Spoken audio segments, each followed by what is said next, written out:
Hello everybody. आज बात करते हैं अखंड भारत के ऊपर। प्राचीन समय में पृथ्वी पर 7 द्वीप माने जाते थे।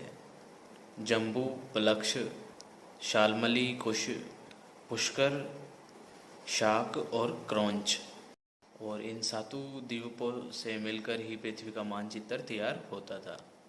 इनमें से जो जम्बू द्वीप है वो पृथ्वी का केंद्र माना गया है और इसके 9 खंड हैं: इलावरत, भद्रासव, किंकुरुस, भारत, हरि, केतुमाल, रम्यक और हिरण्मय।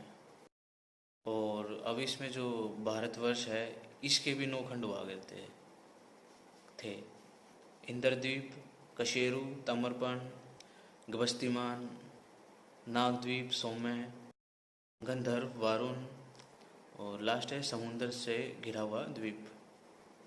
पहले संपूर्ण हिंदू जाति जम्बू द्वीप पर शासन करती थी, पर समय के साथ साथ वो घटकर सिर्फ भारतवर्ष पर शासन करने लगी। और फिर कुरुओं और जो पूर्वों की लड़ाई हुई उसके बाद आर्यवर्त नामक एक नए क्षेत्र का जन्म हुआ। इसमें आज के हमारे जो हिंदुस्तान के जो कुछ हिस्से हैं, कुछ हिस्से नहीं हैं। संपूर्ण पाकिस्तान, संपूर्ण अफगानिस्तान का क्षेत्र आता था। लेकिन लगातार आक्रमणों ने, धर्मांतरों ने और युद्धों ने और इनके चलते और घटते हुए अब सिर्फ हिंदुस्तान बचा हुआ है। फिर महाभारत के जब युद्ध हुए उसके परिणाम के फलस्वरूप भारत से वैदिक धर्म, समाज, संस्कृति और सभ्यता का पतन हो गया। और इस युद्ध के बाद ही देश बहुधर्मी और बहु संस्कृति का देश बनकर रह गया और धीरे धीरे भारतवर्ष के खंड होते गए। जो ये युद्ध था महाभारत का, इसने समूचे जो आर्यवर्त था उसको खंड खंड कर दिया। अब लोग अपने अपने तरीक़ों से जीवन यापन करने लग गए थे और अब कई प्रकार के धर्मों का विकास होने लग गया क्योंकि विदेशी भारत में आने लग गए थे। क्योंकि विदेशी भारत में आए, बसने लगे, आक्रमण करने लगे। उस समय भारत के बहुत से लोगों ने कालांतर में भारत से बाहर निकलकर अरब में चले गए। तुर्क, मिस्र, इंडोनेशिया, चीन हो गया, रशिया हो गया आदि जगह जाकर बसने लगे और धर्मों का एक नया मार्ग खुलने लगा और नई धर्म और संस्कृतियाँ शुरू हुई। इस बातों का कोई वर्णन नहीं करता है, हमें नहीं पढ़ाया जाता है कि हिंदू जो संत हैं उन्होंने अरब, यूरोप, एशिया में जाकर अपने धर्म का प्रचार प्रसार किया और जो वहाँ कबीलों में लोग रहते थे उन्हें ज्ञान की नई रोशनी दी, सभ्य बनाया और जीना सिखाया। उस समय आर्यों का निवास स्थान काबुल की कुंभा नदी से लेकर गंगा नदी तक था और धीरे धीरे कालों के अनुसार आर्यों का क्षेत्र घटता बढ़ता रहा। अखंड भारत में आज का अफगानिस्तान, पाकिस्तान, तिब्बत, भूटान, म्यांमार, बांग्लादेश, श्रीलंका आते हैं। पर जो कालांतर में भारत का जो साम्राज्य था वो मलेशिया, फिलीपींस, थाईलैंड, दक्षिण वियतनाम, कंबोडिया, इंडोनेशिया आदि भी सम्मिलित थे। 1957 की क्रांति के बाद ब्रिटिश साम्राज्य ने सोचा कि इतने बड़े भूभाग का संचालन एक केंद्र से नहीं हो सकता। उन्होंने भारत को छोटे छोटे हिस्सों में बांट दिया और यह भी सुनिश्चित किया गया कि बाद में भारत अखंड ना बन सके। वेद, रामायण, महाभारत, गीता, कृष्ण के समय के संबंध में मैक्स मूलर आदि विद्वानों ने विवरणों में, विदेशी यात्रियों ने अपने विवरणों में इस चीज़ को बताया है। और 6वीं शताब्दी ईसा पूर्व तक के जो इतिहास था उसको अंग्रेज़ों ने बिल्कुल हटा दिया। इसके बाद बुद्ध के काल में भी अखंड भारत में 16 महाजनपद ही थे। और जो ये 16 महाजनपद थे, इनकी मैंने डिटेल में वीडियो बनाई हुई है, आप उसे देखेंगे तो वो सब क्लियर हो जाएगा। विश्व का जो सबसे बड़ा विश्वविद्यालय था नालंदा विश्वविद्यालय में 1199 में जब इख्तियारुद्दीन मोहम्मद बिन बख्तियार खिलजी द्वारा उसमें आग लगवा दी गई तो उसका उसमें उद्देश्य यही था कि हिंदू राष्ट्र का अंत करना था। उसमें इतनी सारी किताबें पाई जाती हैं कि कोई कहता है कि वो आग 6 महीने तक जलती रही थी, कोई कहता है 3 महीने तक जलती रही थी। नालंदा में पौराणिक सहित अखंड भारत के सम्राटों और उनके बारे में समस्त जानकारी थी। उस समय इसमें एक पुस्तकालय भी था जिसमें 3 लाख से अधिक किताबें थी जो हमारे आयुर्वेद से संबंधित थी, जिसमें हर प्रकार की शिक्षा भी उपलब्ध थी जिसकी जानकारी आज हमें नहीं है। अब आगे चर्चा करते कि अखंड भारत कैसे खंड खंड होता चला गया।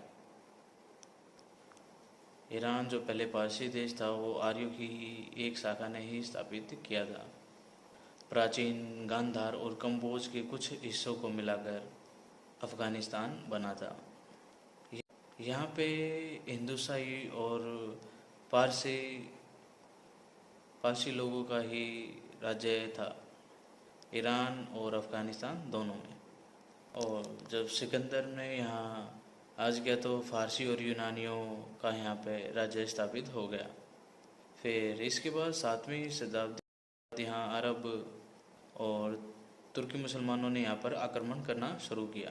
870 ईस्वी में अरब सेनापति याकूब एलिस ने अफ़गानिस्तान को अपने अधिकार में कर लिया था। फिर ये क्षेत्र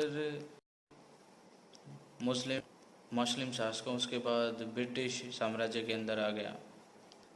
26 मई 1876 को रूस और ब्रिटिशों के बीच गंडमक संधि हुई जिससे अफ़गानिस्तान बफर स्टेट को दोनों ताकतों के बीच स्थापित किया गया और भारत से अलग कर दिया गया। और अब बात करते हैं सिंधु क्षेत्र की, पाकिस्तान और बांग्लादेश की।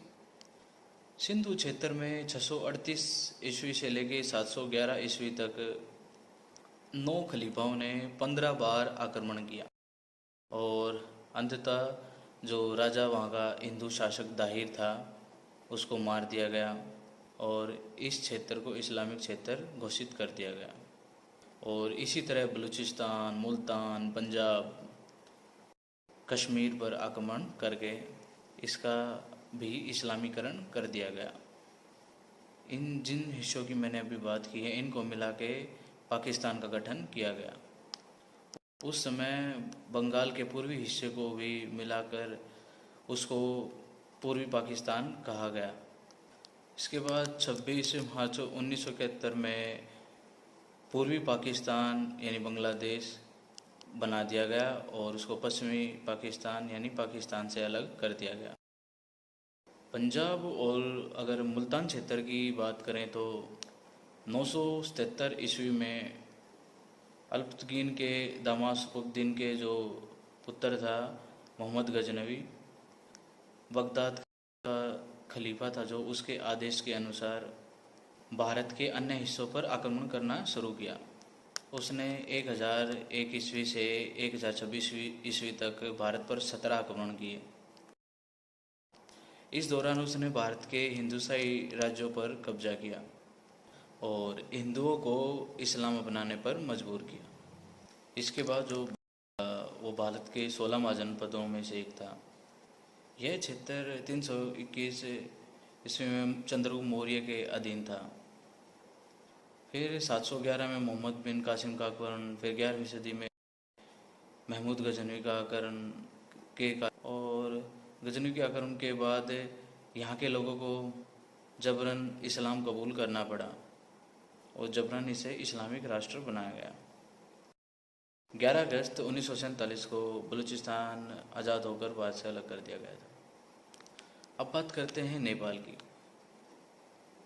नेपाल भारतीयों के लिए महत्वपूर्ण हिस्सा था, क्योंकि भगवान राम की पत्नी सीता का जन्म यही मैथिली में हुआ था, जो नेपाल में है।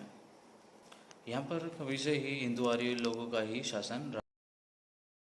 और 20वीं शताब्दी में मध्य हिमालय के 26 छोटे छोटे राज्यों ने गठन किया और इसी से आधुनिक नेपाल का जन्म हुआ और 1904 में इसे आज़ाद देश का दर्जा मिल गया था। अब बात करते हैं भूटान की। यह भी महाजनपद के अंतर्गत भारत का हिस्सा था।